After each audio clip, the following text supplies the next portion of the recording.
Hi hello welcome to Sparrowpack channel. Hi நண்பா, இன்றைக்கி என்ன டாபிக் அப்படின்னா heavy bike vs petrol bike. இந்த ரெண்டு பைக்கில் எது பெட்டர், எது காஸ்ட் கம்மி, எது வாங்கலாம் அப்படின்னு நான் உங்களுக்கு சிம்பிளாக ஒரு வீடியோ மேக் பண்ணுறேன், பார்த்துக்கோங்க. பெட்ரோல் பைக்கில் வந்து நம்ம ஸ்ப்ளெண்டர் எடுத்துக்கலாம் எக்ஸாம்பிளுக்கு. ஹெவி பைக் வந்து ஏத்தர் பைக் எடுத்துக்கலாம், ஓகேங்களா. இது வந்து ஃபேமிலி பைக்கு மாதிரி நல்லா தான் இருக்கும். சரி வாங்க வீடியோக்குள்ளே போகலாம். ஃபஸ்ட்டு வந்து முக்கியமான பொருளில் இவி பைக் வந்து ஃபஸ்ட்டு பார்த்துடலாம், ஓகேங்களா. இவி பைக்கில் வந்து பேட்ரி கன்ஃபார்ம் முக்கியம். அப்புறம் மோட்டார், அப்புறம் வந்து கண்ட்ரோலர். இது 3 இல்லை அப்படின்னா இவி பைக் வந்து ஓடவே ஓடாது. அப்புறம் பெட்ரோல் பைக். இந்த பெட்ரோல் பைக்கில் வந்து இன்ஜின்லாம் எப்படிங்க ஸ்டார்ட் ஆகும். அப்புறம் கார்பரேட்டர், ஃபியூல் வந்து கரெக்டாக செலுத்துறதுக்கு கார்பரேட்டர். அப்புறம் பெட்ரோல் வண்டிக்கு பெட்ரோல் தான் தேவை. அப்புறம் வந்து காஸ்ட் ஆஃப் இவி பைக் வந்து ஃபஸ்ட்டு பார்த்துடலாம் காஸ்ட் எவ்வளோ ஆகுதுன்னு. பேட்டரியில் வந்து வோல்ட் ஆர் ஏஹெச், இது ரெண்டை பொறுத்து தான் வந்து காஸ்ட் வந்து வேறுபடும், ஓகேங்களா. எக்ஸாம்பிள் சொல்லணும் அப்படின்னா இப்போ வந்து ஒரு பேட்டரி எடுத்துக்கலாம், ஓகேங்களா. இந்த பேட்டரி வந்து 42 வோல்ட்டு 30H பேட்டரி, இது ஒரு ரேட் ஆகவும், அப்புறம் 42 வோல்ட்டு 60H இது ஒரு ரேட் ஆகவும் மாறுபடும், ஓகேங்களா. அப்புறம் மோட்டாரில் வந்து நிறைய விதமான வாட்ஸ் கணக்காக இருக்குது. 800 வாட்ஸ் இருக்குது, 1000 வாட்ஸ் இருக்குது, 1500 வாட்ஸ் இருக்குது, 2700 வாட்ஸ் இருக்குது, 3700 வாட்ஸ் இருக்குது. இந்த மாதிரி வாட்ஸை பொறுத்தும் நமக்கு மோட்ரு வந்து இருக்குது, ஓகேங்களா. ஒரு ஷெட்யூல் கொடுக்குறேன், அந்த ரேட்டை வந்து நீங்கள் பார்த்துக்கோங்க. 2.9 கிலோ வாட் வந்து 1,49,000 வருது. அப்புறம் லாஸ்ட்டில் 3.7 கிலோ வாட் வந்து ப்ரோ பேக்கு 1,84,000 வருது. இந்த மாதிரி வந்து ரேட்டு வேறுபடும். அப்புறம் காஸ்ட் ஆஃப் பெட்ரோல் பைக். இந்த பெட்ரோல் பைக்கில் வந்து கலர் வேரியண்ட் இருக்கும், நிறைய கலர்.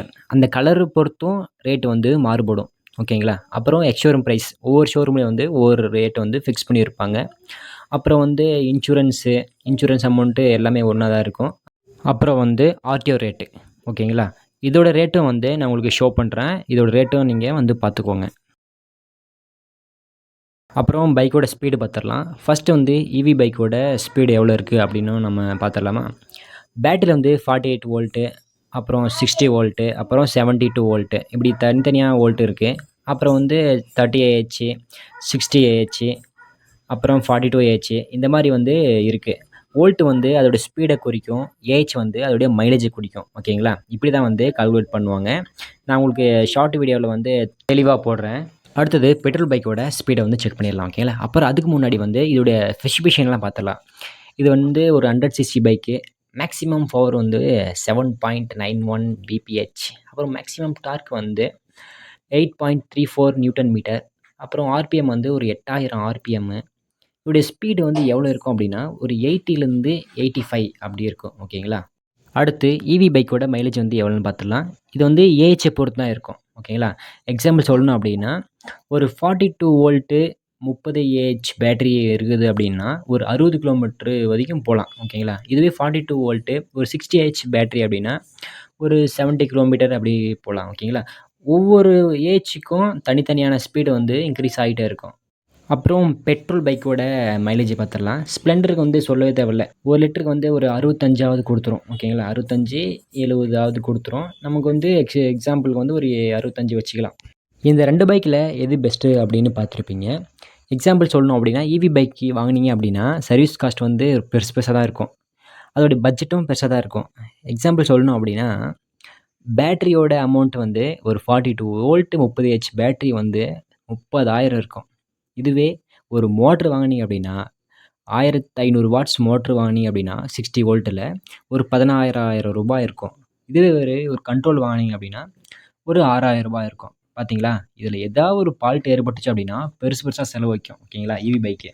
இதே வந்து இவி பைக்கில் சிட்டி சைடு ஓட்டிக்கலாம், லோக்கலில் ஓட்டிக்கலாம். எக்ஸாம்பிள் வந்து ஒரு 20-30 கிலோமீட்டர் அப் அண்ட் டவுன் அப்படி இருந்துச்சுன்னு வச்சுக்கலாமே, இவி பைக் வந்து பெஸ்ட்டாக எடுத்துக்கலாம். ஏன்னா லோக்கலில் தான் ஓட்ட போகிறோம், பெட்ரோல் போட தேவையில்ல அப்படின்னு எடுத்துக்கலாம். ஆனால் லாங் டிரைவுக்கு இப்போ இவி பைக் வாங்கிட்டீங்க அப்படின்னா இப்போ எதனா ஒன்று போச்சு, பேட்டரி மோட்டர் எதனா ஒன்று போச்சு அப்படின்னா இப்போ வந்து நான் சொன்னது எல்லாம் ஆன்லைனில் இருக்க ரேட்டு.